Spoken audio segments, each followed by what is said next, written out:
Then we're going to Kentucky and we're going to Oregon. We think we have a pretty good chance to win there as well. And then we're going to another bunch of other states, culminating in the largest state in the United States with the most delegates, and that is the state of California. And we think we have a pretty good chance to win there. And I think that as more and more delegates to the Democratic Convention take a hard look at which candidate is generating the kind of enthusiasm, excitement, voter turnout that we need to make sure that somebody like a Donald Trump does not become president, I think you're going to see more and more delegates concluding that that candidate is Bernie Sanders. And the reason for that is that the issues that we are talking about in this campaign are the issues that are on the hearts and minds of the American people. The American people are tired of working longer hours for low wages. 1%. They are tired of super PACs and a corrupt campaign finance system that allows billionaires to buy elections. They're tired of a broken criminal justice system, which enables us to have more people in jail than any other country on earth. They are worried about the future for their children. And they understand that unless we create an economy that works for all of us and not just the 1%, their kids are going to have a lower standard of living than they do, and we're going to see the end of the American dream, and we are not going to allow that to happen. And the American people understand that in this great country we can do what every other major industrialized country on earth is doing, and that is guaranteeing health care to all people as a right, and to guarantee paid family and medical leave, and by the way, to demand, when we have so much income and wealth inequality, that Donald Trump and the billionaire class start paying their fair share of taxes. So we feel great about tonight, not only in winning here in Indiana and accumulating some more delegates, but also gaining the momentum we need to take us to the finish line. And we are, we started this campaign way behind. Nobody, I think, would have dreamed that here at this particular point in May of 2016, not only would we be here, but we would be winning elections, but we are. So I sense a great deal of momentum. I sense some great victories coming. And I think that while the path is narrow, and I do not deny that for a moment, I think we can pull off one of the great political upsets in the history of the United States, and in fact become the nominee for the Democratic Party. And then once we secure that position, I have absolute confidence that we are going to defeat Donald Trump in the general election. Thank you. Danny? Senator Sanders, after tonight, it seems that Donald Trump is going to become the likely GOP nominee. Will you commit now to saying whether or not you think he is a racist?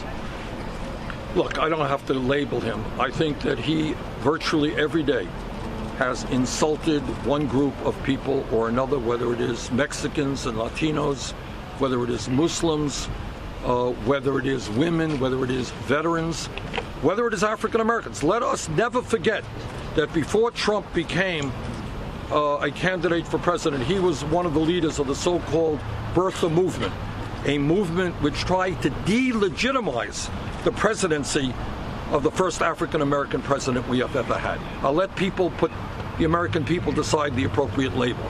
But this is a man who does not have the demeanor, does not have the policy background or the ideas to become president of the United States.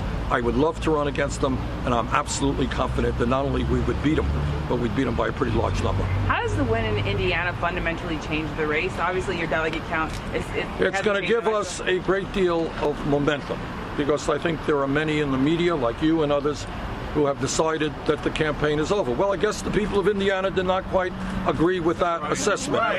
You know? And I think you may be surprised to find out that the folks, and I'm not predicting, I don't know what's going to happen, but the people in West Virginia may not agree with that assessment.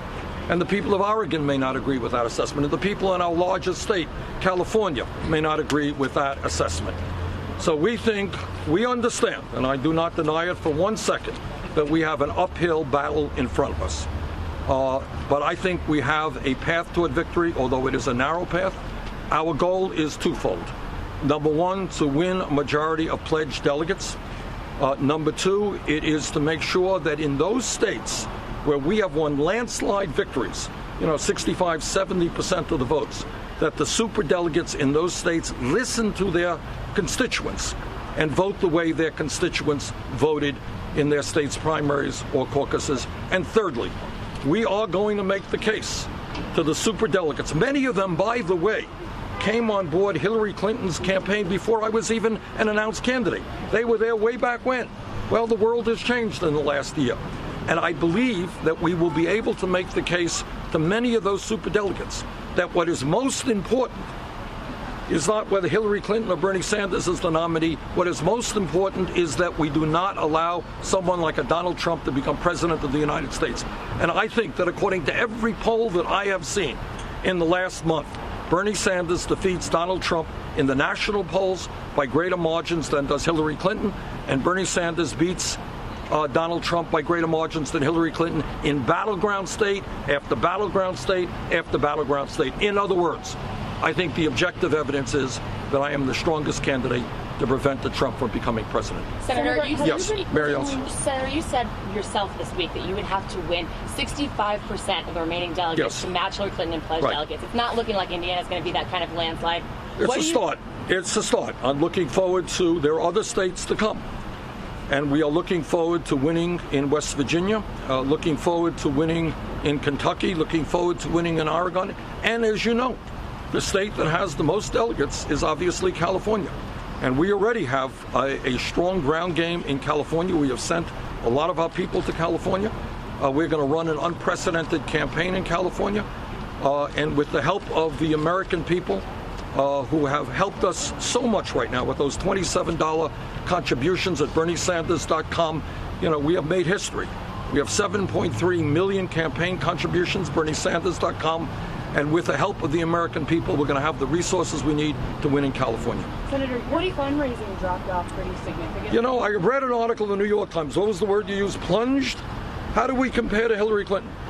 She ended up with a few dollars more than we did. But for you, it dropped. By more than 40%. Because we were record-breaking. The issue is, I think we raised, somebody correct me if I'm wrong, $26 million? $26 million in a month. That is a pretty good sum of money from where I come from. When we began this campaign, nobody ever dreamed probably we'd raise $26 million for the whole campaign, let alone in 1 month. Yes, so our numbers went down, and Hillary Clinton beat us by a few dollars. We're taking on the most powerful political organization in America. She raised $600,000 more than I did. Didn't see the New York Times make that point. So we feel pretty good. And we feel that today's victory will probably help us. But look, we have enough money. Everybody always wants more money. I don't have a super PAC. Secretary Clinton has a super PAC. But we have enough money to run a strong and winning campaign throughout. How do you plan to maximize those resources to take you through California? Because that's a very expensive California is an outrageously expensive state in terms of media. You're right. And clearly we're not going to be spending $100 million or whatever it takes on media in California. So we have to decide the best way to allocate our resources. I think that what the focus of our campaign will be actually what it has been up to now. And that is we're going to do a whole lot of rallies. California has a lot of large and great cities. And I think what we are going to end up doing, we have brought out in this campaign up to today over 1.1 million Americans to rallies that we have held. I don't know, I could be wrong with this. I don't know that anyone has brought out more. I may be wrong about that, but that's my impression. Senator, we're going to go to California. And when we go to California, you're going to see very large rallies up and down that beautiful state. Our last question, Lauren. Okay, Senator, today Donald Trump has been called the presumptive nominee. There are reports they're ramping up to the general election. Any concern that by extending the Democratic primary, that it's going to set Democrats at a disadvantage from July? Not at all. If you look at the polling out there was a poll that just came out yesterday or today, and they asked the American people, has the Democratic primary process invigorated the Democratic Party? Is it good for the Democratic Party? By very large numbers. The American people say yes. What we are doing in this campaign, and I'm extremely proud of it, we are literally bringing millions of people into the political process. And the way you bring people into the political process is you engage in a serious, issue-oriented campaign. And people come out and they hear the points of view of Secretary Clinton, they hear my points of view, they get involved, and you know what? Those people then vote in the general election. So I have no doubt, zero doubt, that what we have done in this campaign, what we are doing now, and what we will do in the next 6 weeks is good for the Democratic Party, and it will result in a higher voter turnout. And let me conclude by saying this. Democrats and progressives win elections when the voter turnout is high. Republicans win elections when the voter turnout is low and when people are demoralized. I'm going to do everything that I can to make sure that in November we have a very high voter turnout. Thank you all very much. Thanks, everybody.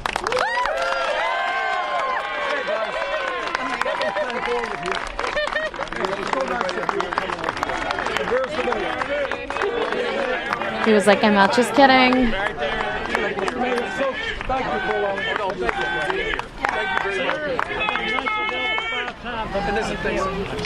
All right. Thank you. All right, Albany, thank you. Right, is Bernie Sanders reacting to his win in Indiana? Way to go, Bernie.